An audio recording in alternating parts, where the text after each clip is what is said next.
Audiolivros Poderosos apresenta De Confúcio,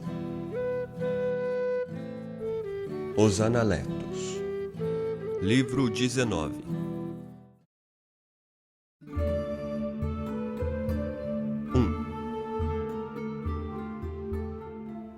Tzu Shang disse: pode-se talvez ficar satisfeito com um cavaleiro que, em face do perigo, esteja pronto a sacrificar a própria vida, que, à vista de um benefício a ser obtido, não esquece do que é certo e que, durante um sacrifício, não esquece a reverência, nem a dor enquanto de luto.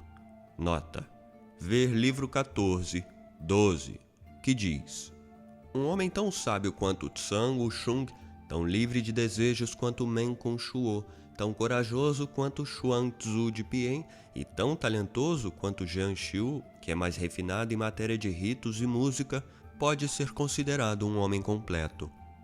Mas para ser um homem completo hoje em dia não é necessário todas essas coisas. Se um homem, à vista de uma vantagem a ser obtida, lembra-se do que é certo, se em face do perigo está pronto para dar a própria vida, e se não esquece seus princípios, mesmo quando passa por longos períodos de dificuldade, então ele pode ser chamado de completo.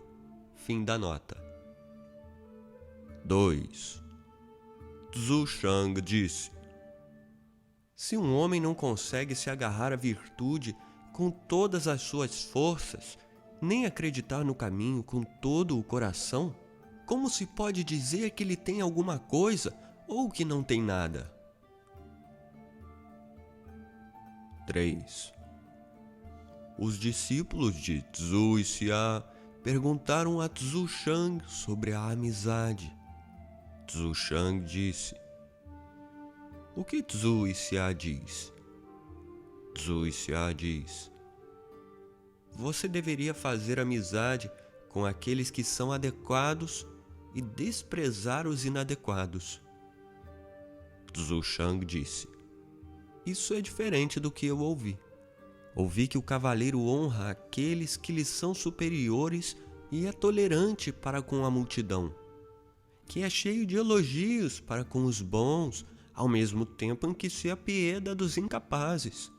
Se sou muito superior, qual homem eu não toleraria? Se sou inferior, então outros vão me desprezar, e como poderia eu desprezá-los? 4. Tzu e Xia disse: mesmo artes menores têm aspectos válidos, mas o cavaleiro não se aventura com elas, pois o medo do homem que tem um longo caminho a percorrer é ser barrado por algo. 5.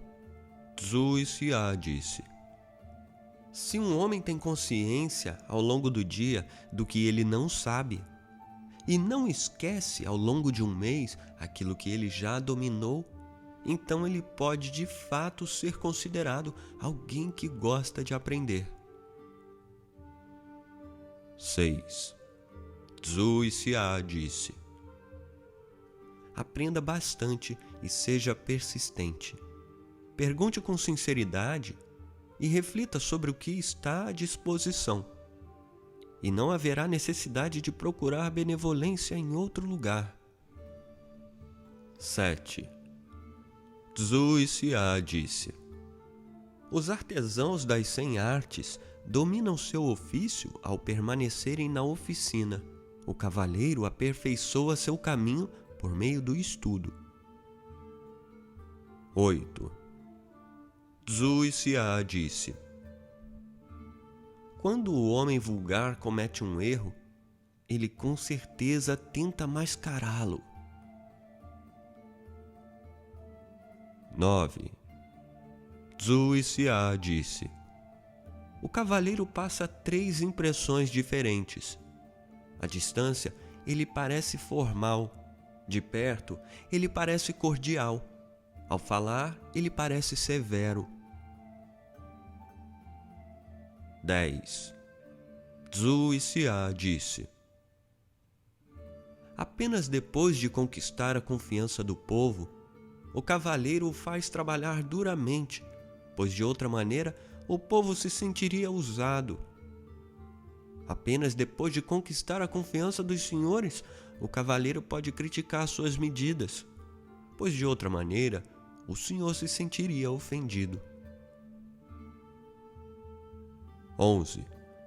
Zhu Xia disse: se uma pessoa não passa dos limites no que diz respeito a questões importantes, não importa se ela não é meticulosa no que diz respeito a questões desimportantes. 12. Zhu Yu disse: os discípulos e jovens seguidores de Zhu Xia com certeza conseguem varrer e limpar, atender à porta e responder perguntas corriqueiras, apresentar-se e retirar-se, mas isso são apenas detalhes. Em tudo que é básico, eles são ignorantes. O que se pode fazer com eles? Quando Zhu Xia ouviu isso, disse: quão enganado está Yen Yu?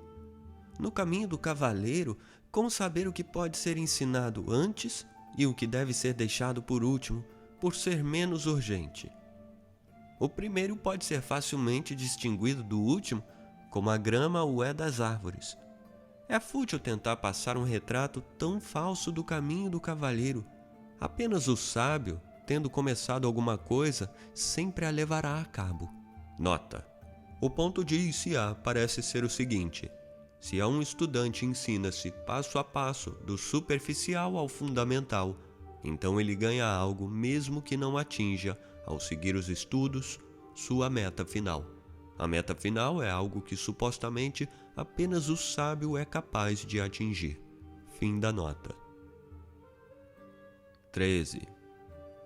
Zhu Xia disse: quando um homem com um cargo oficial descobre que pode fazer mais do que dar conta dos seus deveres, então ele estuda.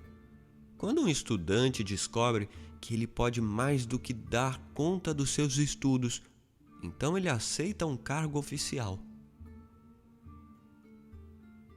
14. Zhu Yu disse: quando o luto dá plena expressão à tristeza, nada mais pode ser pedido. 15. Zhu Yu disse: meu amigo Shang é difícil de ser imitado. Mesmo assim, ele ainda não conseguiu atingir a benevolência. 16. Zheng Zhu disse: grande de fato é Shang, tanto que é difícil trabalhar ao lado dele no cultivo da benevolência. 17.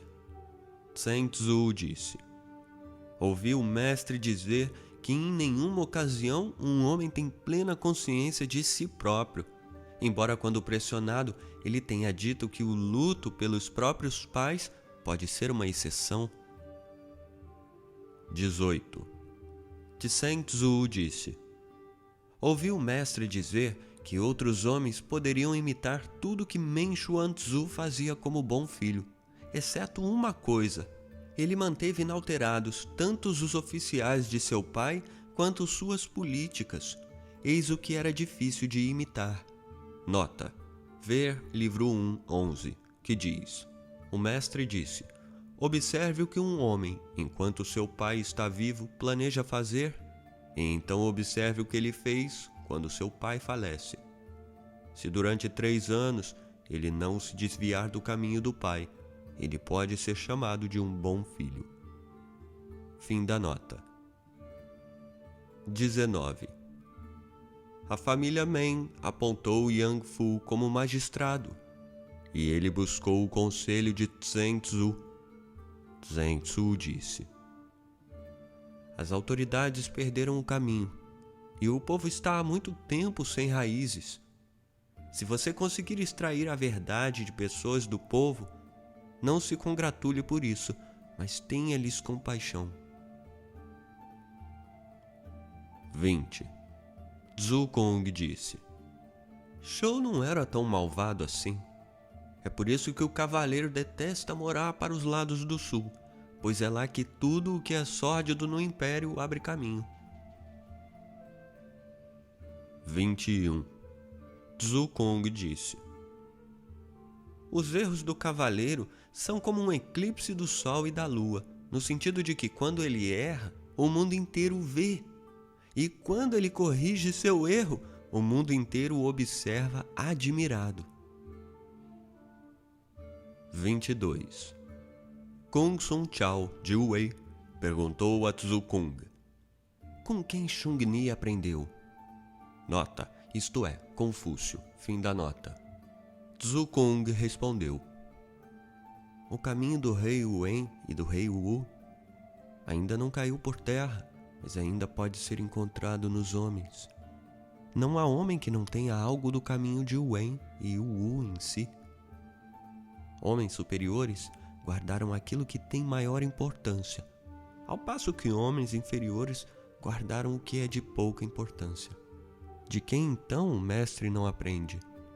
Do mesmo modo, como poderia ele ter um único professor? 23. Shun Sun Wushu disse para os ministros da corte: Zhukong é superior a Xungni. Isso foi relatado a Zhukong por Zhufu Xinpo. Zhukong disse: peguemos os muros como uma analogia. Meus muros são da altura do ombro, de modo que é possível olhar por sobre eles e apreciar a beleza da casa. Mas os muros do mestre têm 7 ou 10 metros de altura, de modo que, a não ser que uma pessoa seja admitida pelo portão, não é possível ver a magnificência dos templos ancestrais ou a suntuosidade dos prédios oficiais. Já que aqueles que são admitidos pelo portão são, podemos dizer, poucos, é de se admirar que o cavaleiro falasse como falou? 24.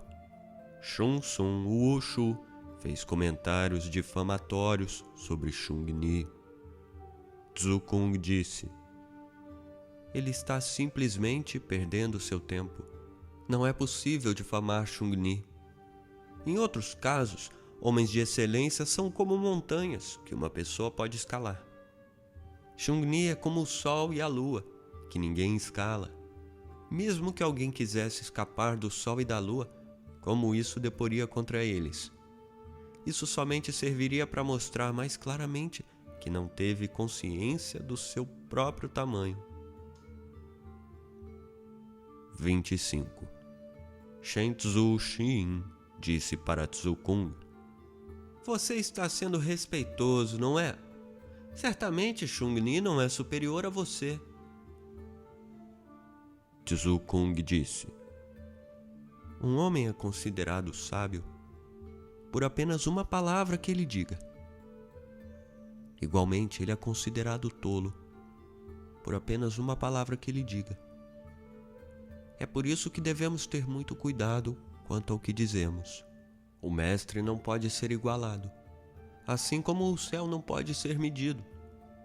Se tivesse o mestre prestes a se tornar o líder de um reino ou de uma família nobre, ele seria como o homem descrito no provérbio. Tudo o que ele tem a fazer é ajudá-los a ficar de pé, e eles ficarão de pé. Guiá-los, e eles caminharão. Trazer paz a eles, e eles o seguirão. Destinar-lhes tarefas, e eles trabalharão em harmonia. Em vida ele é glorificado, e na morte será pranteado. Como pode ele ser igualado?